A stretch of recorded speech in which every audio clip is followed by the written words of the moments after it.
nadarama. Ngunit ang aking katapat ay hindi magbabago. Ako'y sa'yo, ang buhay ko'y handog na sa'yo, Ama. Kaya ako'y maghihintay sa iyong pagliligtas.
tagliaerba autonomo, senza filo perimetrale.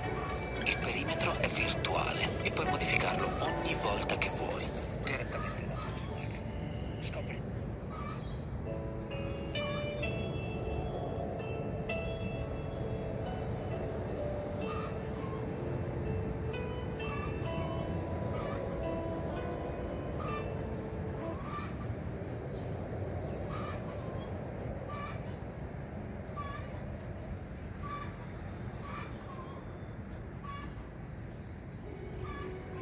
Kabataang nakikinig sa akin ay maiwan sa kanila ang aral ng Diyos kung papaano sila magkakaroon ng magandang kinabukasan. Alam ko hindi magtatagal ang mga magulang na sa ngayon ay kumukupkup sa inyo. Bukas makalawa ay aalis sila sa mundong ito. At sa panahong yun, kayong mag-isa ang magdadala ng pasanin ng inyong buhay. Kaya't ngayon pa, maaga pa, maghandaan ninyo kung paano kayo titindig pagdating ng panahong yun. Sino ang pinapangakuan ng Diyos ng maunlad na kinabukasan, magandang kinabukasan sa hali ng mga anak? Pakinggan ninyo ang aral ng Diyos sa Efeso 6:1 hanggang 3. Mga anak, sundin ninyo ang inyong magulang alang-alang sa Panginoon, sapagkat ito ang nararapat. Tuloy. Igalang mo ang iyong ama at ina. Ito ang unang utos na may kalakip na pangako. Ganito ang pangako. Ano? Ikaw ay giginhawa. Kita nyo? At lalawig ang iyong buhay rito sa lupa. Sino ang pinapangakuan ng Diyos ng magandang hinaharap, kaginhawaan at paglawig ng kanyang buhay? Siguro hindi napapansin ng iba ito. Pero sa Biblia ito, unang utos na may pangako. Unang utos na may pangako. Sa mga tuwid, ang lahat ng utos ng Diyos, may kalagip na pangako. Pero ang kauna-unahan, nang nilakipan niya ng pangako, ang utos, igalang mo ang iyong ama at ang iyong ina. Sundin mo ang iyong magulang sapagkat ipinag-utosan sa iyo ay alang-alang sa Panginoon. Kaya kung tatanungin niyo ako, mga anak, mga kabataan, paano ko gaganda ang kinabukasan ko? Depende sa tratong ginagawa mo ngayon sa magulang mo. Pagka masama ang trato mo sa magulang mo, paglapastangan ka sa iyong ama at saka sa iyong ina, kakainin mo yan pagdating ng araw. Aanihin mo ang masamang kamalasan sapagkat susumpay ng Diyos ang lapastangan sa kanyang mga magulang. Pero gusto mong ikaw ay guminhawa, gusto mong sundan ka ng magandang kapalaran, pagsinsihan mo ang magulang mo, hindi naman yung pagsisilbing katulad ng isang alipin. Igalang mo at lalo na pag ang ipinatutupad sa iyo ay ang kalooban at ang aral ng Panginoon. Tanggi mo lang susundin. Pagka ang magulang mo hinihikayat ka sa sumambat lumuhol sa ibang Diyos kung hindi mo siya kapanampalataya, yun.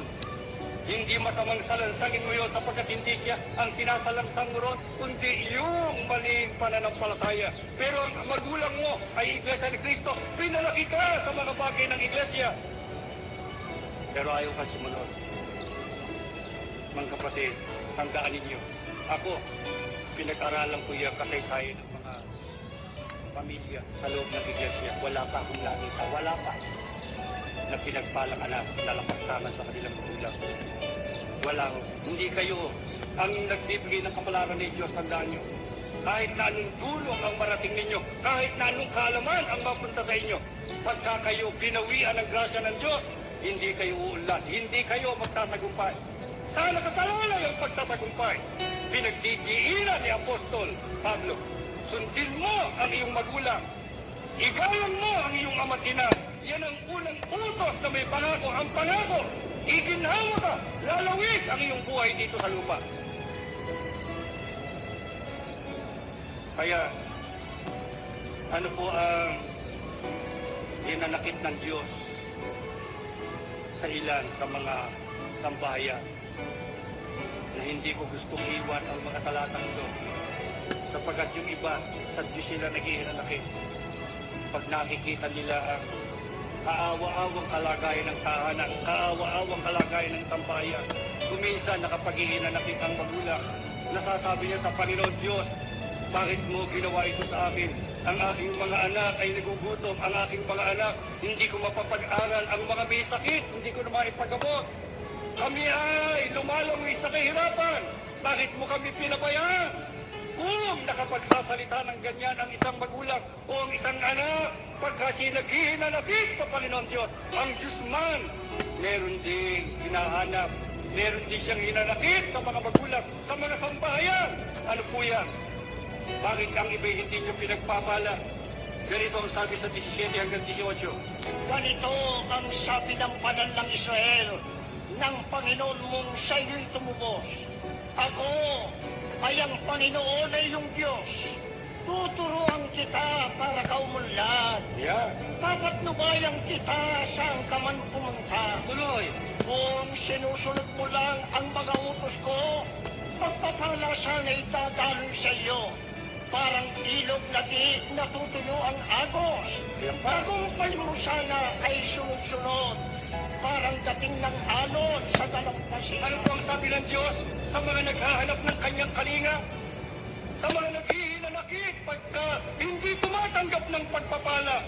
Ang sabi ng Diyos, ako ang nagtuturo para ikaw ay umunlad. Ako ang pumapatnubay saan ka man pumunta. Pero kaya kita hindi pinagpala, sinunod ko sana ang mga utos ko para ang pagpapala ay dumali sa iyo. Alam niyo mga kapatid, sa inyo nakarating ang mga araw na ito. Pero siguro inilalaan ng Diyos na pagpapala sa inyo. Kaya siguro kayo nagpupumamot, nagumising at pumunta ng maaga sa bahay sa bahay. Sapagkat meron palang inilalaan ng Diyos na pagpapala biyaya. At ngayong narito na kayo sa kanyang banal na paningin. Mga kapatid, inaantay ng Diyos ang inyong reaksyon. Inaantay ng Diyos ang inyong pagtugon kung paano niyo tatanggapin sa buhay ninyo ang mga narinig ninyong aral. Alam ko ang suliranin ng tahanan. Alam ko ang suliranin ng maraming sambahayan. Pero dumating na ang pagkakataon na tayo ay pinagsasalitaan ng Diyos. Hinahanap niya ang pagmamahal sa Kanya. Hinahanap niya ang pagsunod sa Kanya, ang pagtalima sa Kanyang kalooban. Kaya niya pinipigil ang pagdali ng mga biyaya. Kaya ako ay magmamakaawa sa Kanya. Maawa ka sa ating Panginoon. Pagka papagpagan mo ang iyong iglesia, isama mo ang mga kapatid ko sa lugar nito. Tignan mo ang kanilang kalagayan. Hindi man sila magsalita sa iyo. Batid mo ang suliranin ng bawat tahanan. Pero gusto nila amang makasunod sa iyo. Kaya nga sila pumasok sa iyong iglesia. Kaya nga nila tiniis ang pagtatakwil ng ama't ina na hindi nila kapanampalataya. Kaya nila tiniis ang lahat ng mga pag-uusip sapagkat mahal ka nila Ama. Gusto nilang pagsilbihan katigit sa lahat ay makasama ka pagdating ng dakilang araw. Kaya naman ngayon, tinihiling ko sa iyo, halika, babain mo ng basbas, unahin mo mga ama, ang mga amang naghahanap ng ikabubuhay. Mamaya lalakad na naman sila. Ang iba'y hindi alam kung saan sila makakakita ng pagkakakitaan. Hinihiling ko sa iyo, dakilang Diyos na nasa langit, halika ngayon sa mga ama, ituro mo sa kanilang mga sa kanilang paningin, sa laro ng biyaya na maiuwi na sila sa kanilang tahanan. Paspasan mo rin ang mga ina na siya tumatanggap ng biyaya. Kung maliit man ang tinanggap nila araw-araw, ikaw na ang bahala. Paspasan mo, palaguin mo sa loob ng tahanan sa pamamagitan ng pagpapalang ibibigay mo para makasapat sa pangangailangan ng sambahayan.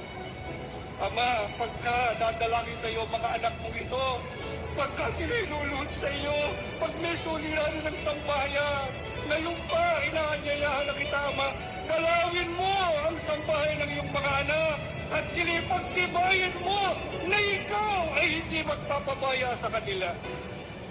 Basbasan mo kanilang mga anak. Bahala ka na sa kanilang buhay. Bahala ka na, Ama, sa kanilang kinabukasan. At ang mga anak na narito, ang mga magulang ay hindi pa Iglesia ni Cristo. Ikaw ang kanilang magulang. Bahala ka na rin sa kanila. Tawagin mo ang mga magulang nila at sila'y tulungan mo na makapanindigan hanggang sa wakas. Tumayo kayo tayo mananalangin.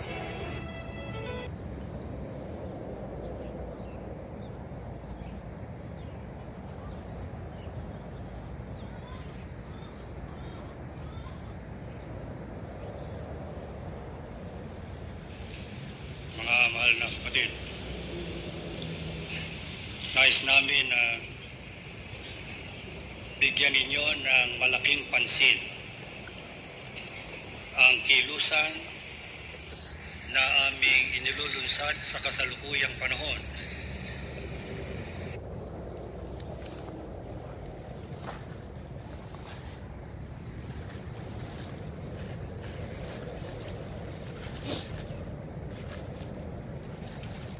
Mga kapatid, nag-harvest po ako ng ng gulay, panggulay ko po ngayon ito.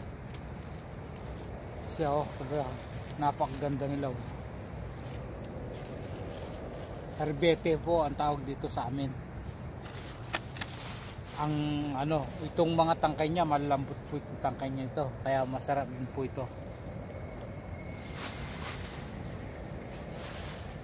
At naglilinis na po ako para may matatamnan. Ito po yung tatamnan ko ngayon, yung nalinis ko na. At sabay bungkal na. Pagka linilinis ko, sabay bungkal na siya. Ito, pagka natapos ko ito, tataniman ko nito. May konti pa ito. Tapos doon na naman. Kabila na yun. Marami-dami rin pa po yung yung gagawin ko dito ng gawain. Bungkal, linis na kagad. Yan. Para sa ganon, iisa lang ang pagbubungkal at paglilinis. Shout out nga po pala sa mga taga Nobesia, yung mga kapatid natin dyan na magsasaka, tsaka dyan sa Laguna, mga magsasaka po natin dyan sa Quezon, marami po yan. Ito na po yung narinis ko. Si Kaneo, magandang araw po sa inyo. Yan, tsaka kay Louie, nasa Batangas. Louie, ikaw nang bahala dyan sa sa mga kapatid dyan sa Batangas. Magluluto muna po ako, mga kapatid. At medyo tanghalian na.